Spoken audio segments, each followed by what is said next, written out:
تراهن الشركات الزراعية في فرنسا خاصة في مقاطعة غيرس على استقطاب وتوظيف عمال زراعيين موسميين أجانب خاصة من المغرب من خلال اتفاقيات مع الوكالة الوطنية للتشغيل وإنعاش الكفاءات في ظل نقص العمالة الذي تعاني منه بعض المناطق. ويتوقع أن تستصدر هذه الشركات حوالي 800 ألف عقد موسمي خلال هذا الصيف تزامنا مع بداية موسم جني الكروم حسب ما أفادت به وسائل إعلام فرنسية. وبسبب النقص الحاد في العمالة الزراعية والصعوبات التي يواجهها الفاعلون في القطاع الزراعي بفرنسا في توظيف العمال الموسميين، تدخلت الحكومة الفرنسية لتسهيل توظيف هؤلاء العمال وإصدار تراخيص عمل لفائدتهم. من خلال مرسوم صادر في مارس الماضي اطلعت عليه جريدة هسبريس، تم بموجبه توسيع قائمة المهن المطلوبة والتي تشهد خصاصاً لتشمل مجموعة من المهن الزراعية. وبسبب النقص الحاد في العمالة الزراعية والصعوبات التي يواجهها الفاعلون في القطاع الزراعي بفرنسا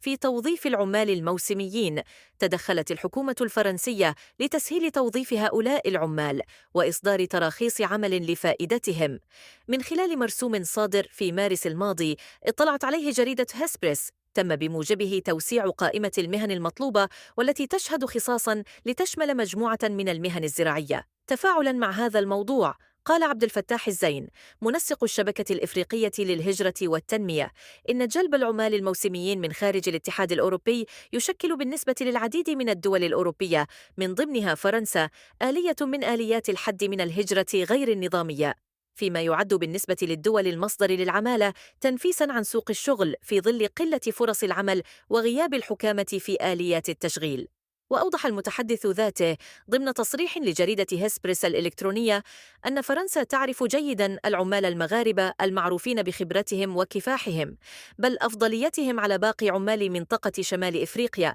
مسجلاً أن الشركات الفلاحية الفرنسية تعتمد على اليد العاملة المغربية التي لها معارف ومدارك تسهل عملية إدراجها في الممارسات الفلاحية في فرنسا.